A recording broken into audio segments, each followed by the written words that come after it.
And now, part two of my interview with Ella of Lips Hats. Enjoy.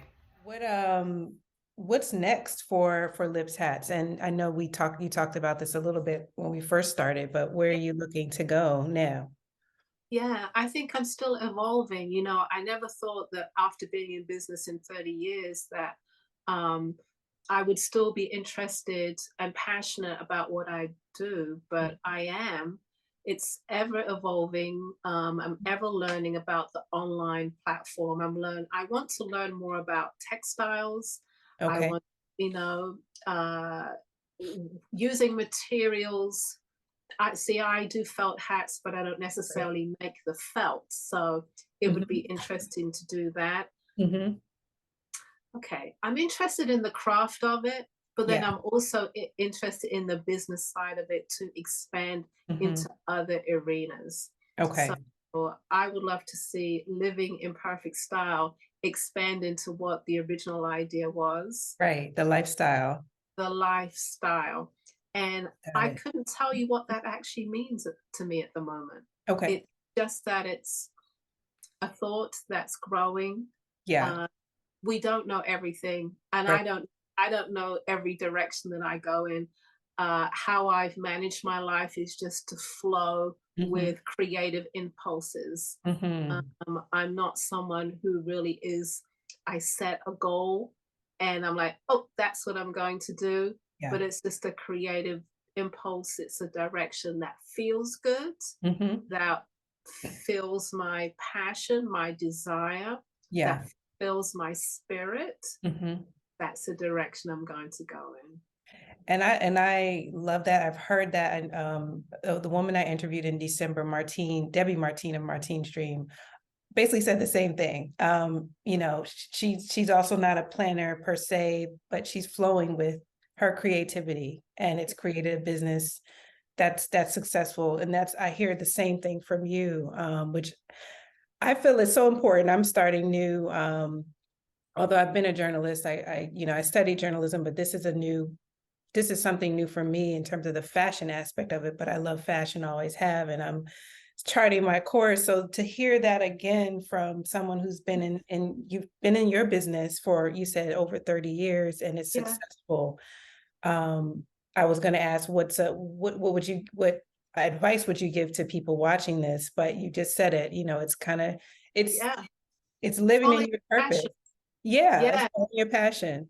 Follow your passion. Follow what feels good. Right. Um, we've got so much pressure a little bit with social media today Yeah.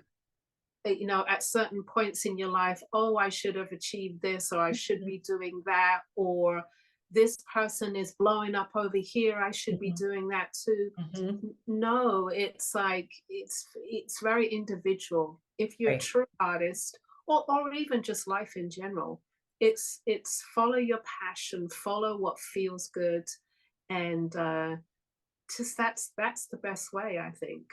Yeah. Love what you do. Right. Definitely Right. love what you do. Right. Yeah. Yeah. It's so Even key.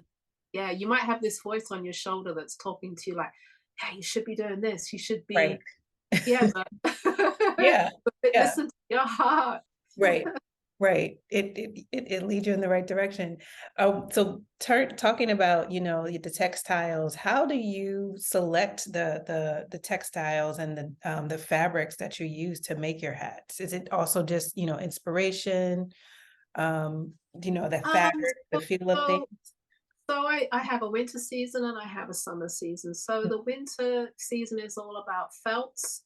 That's a little bit more restrictive because the Right. felts that I pick, they come from Czechoslovakia, hmm or some come from South America, hmm and you're really limited by color choice, by what's coming out of those particular countries. Okay. Now, the straws, I love the summer season because I get to dye the straws. Mm, And so everything comes white or natural.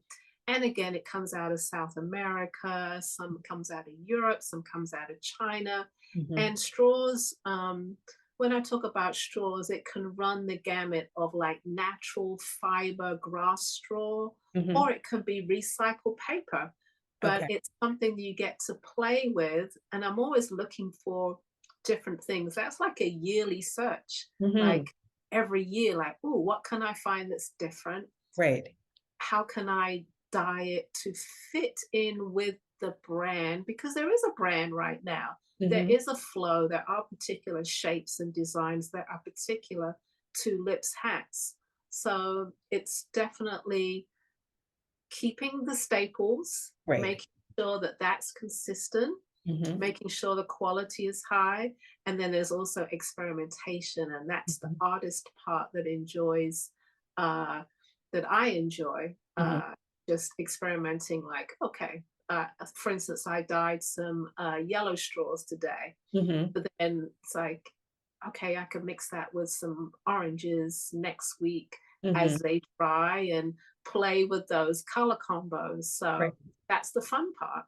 Yeah, sounds like it. And so It is. you're doing the actual dyeing yourself, or do you have also a team Yeah. that's working with you? At the moment, it's all me. Okay. Okay.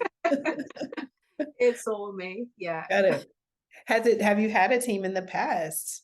Or I have, had, yes, when I used to do a lot of wholesaling, definitely I had a nice crew right. who worked with me, and it was nice because it was a mentoring kind of piece as well. Hmm. I had Hmm. young ladies that would come in, and not only were they learning a skill, a craft, there was also a mentorship Right. uh, piece, and I loved that part as well. Yeah. Um, since the pandemic, even prior to the pandemic, Hmm. everything is done by me now. Everything. Okay. Okay. So, and going back to the idea of expansion, in order for me to expand, I have to move into that team Right. again, Right. because there's only so much that one person can do.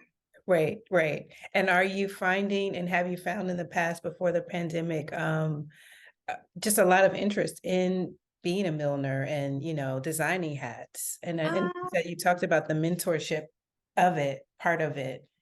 I think it's harder and harder to find younger generation, anyone that's under 30 or under 20 that is interested in putting their time into Hmm. producing a piece. Hmm. Um, it takes time and it takes effort. Right. And uh, I think a lot of, let me not generalize, but I think a lot of younger people think that it maybe it's not worth the effort, that it's too Hmm. hard work, that Hmm. they could be a star on Instagram by by doing it a different way. Yeah. Uh, but yeah, I would have to say, and maybe I speak also for some of my artist friends, it's hard Hmm. to find mentees right now Okay. uh, that Okay. really want to get in and learn that skill, learn Mhm. that craft, Right. and take it to the next level. Which is interesting because I think about, the next years and, to come and, hat making, millinery is important. And, you know, we need to have people like you still around and, who I you're going know. to pass the torch to. I know. I think about that all the time. And Yeah. again, conversation that I have with some of my friends, it's like, okay, I've been around for a while, but I'm one of the youngest artists that I know. Hmm. Everyone is older than I am on my circuit, in my group of friends. Hmm. Who's coming up after me? I don't know. And Right. what will happen in 10, 20 years time, when, or 30 years time, when I decide that I'm done, you Right. know, will the craft just disappear? Yeah. Um, it's interesting to think about, and to be something to be concerned about. Right, right. Because yeah, I wonder, other hats are mass produced, but having a Yeah, handmade, very unique hat it's an accessory that just sets off anything that you're wearing. And, that's important for a lot of people. So yeah. There are new. I do see a lot of milliners. I put that in quotation Mhm. marks because they're not doing it from scratch. Right. They're are a lot of people who are designing hats, let's say. So they'll buy a hat and they'll paint on it, or they'll, you know, I've seen people burn the hats, which is interesting Okay. on social media to get a burnt edge, Hmm. or adorn the hats, let's say. So Right. there's been an upswing in that because hats have become somewhat popular, fedora hats lately. Yes. Um, uh, but the skill, the craftsmanship of actually shaping the felt, shaping the straw, Right. not many are doing that. Yeah. It's an important art. I worked at a hat shop when I was in college, actually, here Oh, in DC and in Georgetown, and it's no longer there. But it was a storied store. Like it'd been there for a long time. Lots of great brands. I learned how to, you know, the straw hats and how you use the steam to shape yes, them, and it yes. was just a great experience. So yeah, I'm hoping that this type of artistry will always still be there, and there'll be more young people that are coming to pass for you to pass the torch to. I hope so. Yeah. I Yeah. hope so. Maybe I need to make myself more accessible and say, "Hey, come to me." Yeah.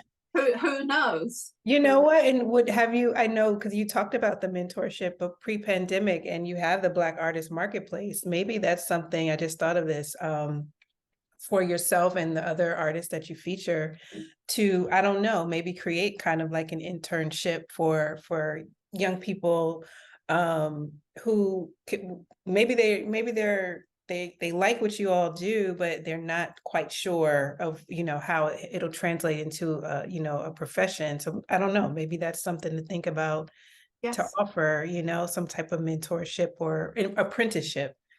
I Uh, love that idea. And I'm sure some of the artists are doing it because the artists that we yeah. feature on the Black Artist Marketplace are from all over the country. Mm-hmm. Mm-hmm. Got anywhere from, Chicago, Los Angeles. My Right. co-host is in Louisiana. I'm in Yes. Philadelphia. So I am sure that some of those artists are mentoring in some way. Yeah. If it's not a younger member of the family, which is the Mhm. very best, um, True. Very it true. it is some younger person in their community, or someone Right. that's, yeah. Right. Right. Sounds good. Your travels seem to inspire your of course your creativity, and Oh, what I guess what places are really inspiring to you or have been in the past, and where are you looking to go to you know, in to this year and the coming years that you know will help inspire your designs. someone who makes travel a priority in my life. I don't travel enough. I Yeah. I, I need to make it. Seeing as we're coming out of COVID, I'm looking forward to traveling much, much more. In Right. fact, going to England on Sunday. Mm-hmm. Um, every place is inspiring. Mm-hmm. As an artist, you see something in everything. Like, it might not be in that so very literal, like, oh, this particular color I see in Paris, I'm going to take that back and use it, or this shape. It Right. comes to you over time. Mm-hmm. You're Mm-hmm. absorbing and you're digesting colors and shapes and themes and ideas, Right. and then you bring it back through. It's like a circle. You bring it back through, and then you offer it up in a design, and it goes out to the people. Mm-hmm. um, Inspired places that I'd love to go to, I Mm-hmm. need to go to South America. Mm-hmm. Definitely, that's where some of my materials are from. So I'd love to go to Panama. I'd Right. love to go to Ecuador. Mm-hmm. Um, and then I've not made it to the continent, and I have great connections in Ghana. And Yeah. speaking on mentorship, Mm-hmm. I know that there's a community there set up in Kumasi Okay. that's been calling for me to come Oh, and wow. perhaps set up some kind of apprenticeship there, or Okay. at least pass on my skills to willing artists there. Right. So I have to give a shout out to Karen Clark and to Larry Poncho Brown, Yeah. who have definitely sort of spearheaded a whole Kumasi artisan apprenticeship program there. That's So if I'm amazing. a part of that in the future, I would love that definitely. That sounds great. I've been to Kumasi, I've been to Ghana. So that sounds amazing. I can't wait to see what happens with that once you start it. Sounds good. There's a Well, calling. I haven't gone yet. yeah, It's like every year they're like, come on, Ella, come on, come right. on. Okay. And Yeah, it's about carving out the time, and yes. not just the time, the energy to put forth to bring. It's not taking from Africa, it's bringing and Bringing, giving. yes, yes, So that's the piece that I want to work out within my own head right, uh, before I go, because right. I don't want to go unprepared. I totally understand, but it sounds, whenever it happens, it sounds like it's going to be a great partnership.